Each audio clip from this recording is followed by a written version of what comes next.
NASCAR is having a lot of challenges right now. The season's first race was, to put it mildly, dramatic. It featured wrecks, a surprise victory, and a retired driver who finished third.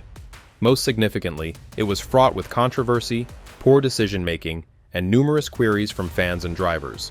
So, as is customary, drivers, commentators, and fans have reacted negatively to the organization. Before we get to those reactions, let's look at the night's controversial rulings. One of the more high-profile wrecks of the night at the Daytona 500 occurred when Joey Logano attempted to elbow his way by Ricky Stenhouse Jr. with around 15 laps to go. Stenhouse landed hard on the block, and Logano kept pushing. Both cars eventually broke away, bringing in a number of additional racers, including Kyle Busch. According to Jordan Bianchi of The Athletic, this has become a recurring concern for Joey Logano. I want to talk about Logano. This is kind of a Team Penske problem in general, Bianchi said after the race. Team Penske again had the fastest cars. They do a great job of working together. What happened to them last fall at Talladega? They got overly aggressive. Logano made a big run behind Stenhouse with 15 circuits to go, resulting in the crash. Logano noticed a path in the middle as he closed the area, which could allow him to pass Stenhouse. Stenhouse attempted to block him, causing a big chain reaction in the Daytona 500.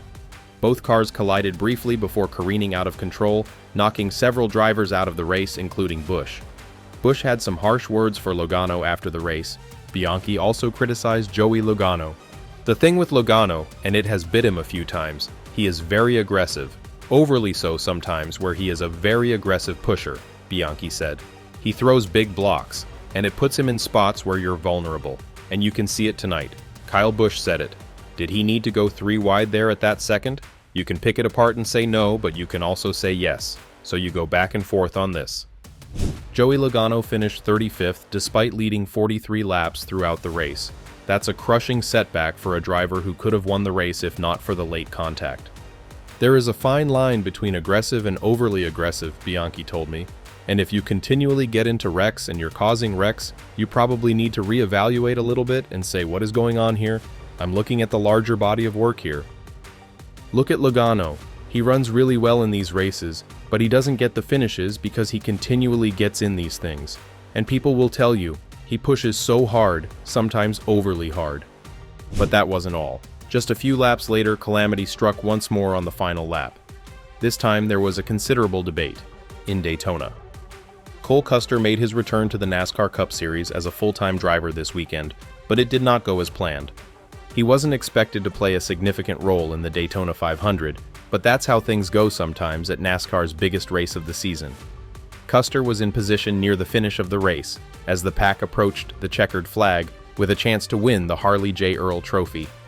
Custer made a run on Denny Hamlin and Austin Cindric, but instead of a charge for the lead, it ended in a major collision, propelling William Byron to victory lane for the second consecutive season in the Great American Race.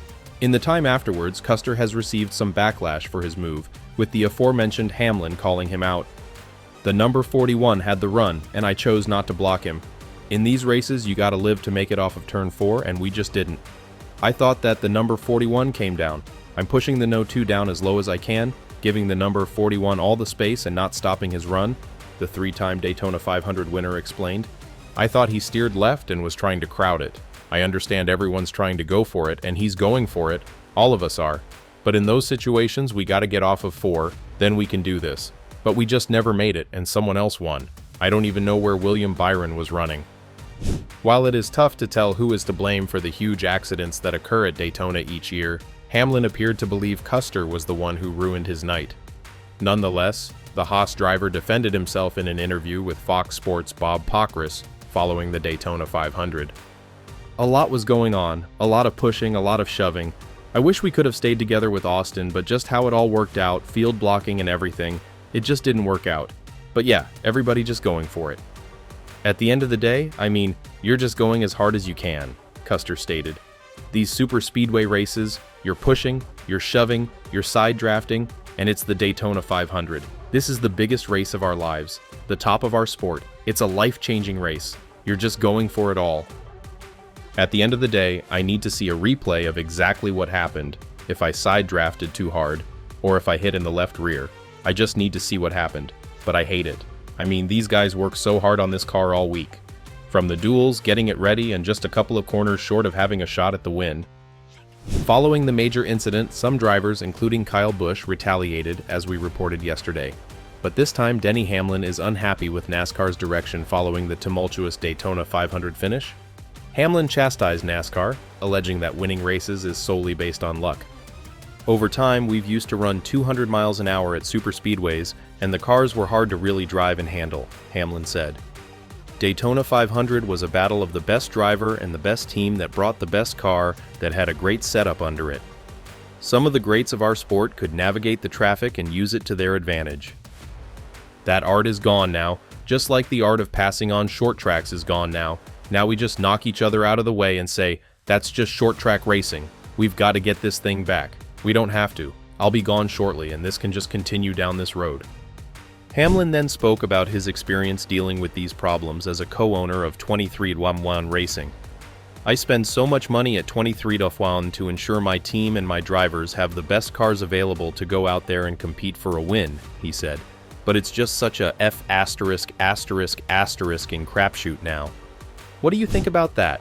Are the drivers right to be angry? However, drivers were not the only ones who questioned the organization. Insiders were also concerned about what occurred last Sunday. Was there no caution? They completely let it play out? Jeff Gluck of The Athletic stated. Okay, listen, alright. I guess I'll have to tune in for the new officiating podcast that NASCAR is doing with Mike Ford, Nate Ryan, and Amanda Ellis because what the hell? What the hell? Instead of throwing a caution, NASCAR let William Byron fly to the finish line, defeating Tyler Reddick for the win. However, NASCAR did something different twice earlier this week. That's what confused Gluck. Let's go back to earlier in this Speed Weeks, Gluck advised. So we start the Speed Weeks with the duels and duel number 2. We had a green flag finish in duel number 1, duel number 2, there's a caution, there's a wreck coming out of turn 4 like halfway to the line, and they hit the button and call a caution less than 100 yards before. So Eric Jones thinks he won because he crossed the finish line first. They say, no, we actually threw the caution right before he crossed the line. We did not let the leaders finish. And they got pushback on that, right? Because I have been going around telling people it's pointless for them to hit the button there because nobody's lifting. If the racetrack opened up and Satan came up from the depths of hell and was sitting there on the giant Satan with pitchfork on the start-finish line, all these drivers would still stay in the gas and drive straight into it. Nobody's lifting at the end of the Daytona 500 or any super speedway races, they're all just going for it, so I was like, why would they throw the caution? What are your opinions about what happened? Could NASCAR have done things differently? Is this how it should have been? How did you feel at the finish of the race? Were the drivers cheated too? Let me know what you think in the comments below.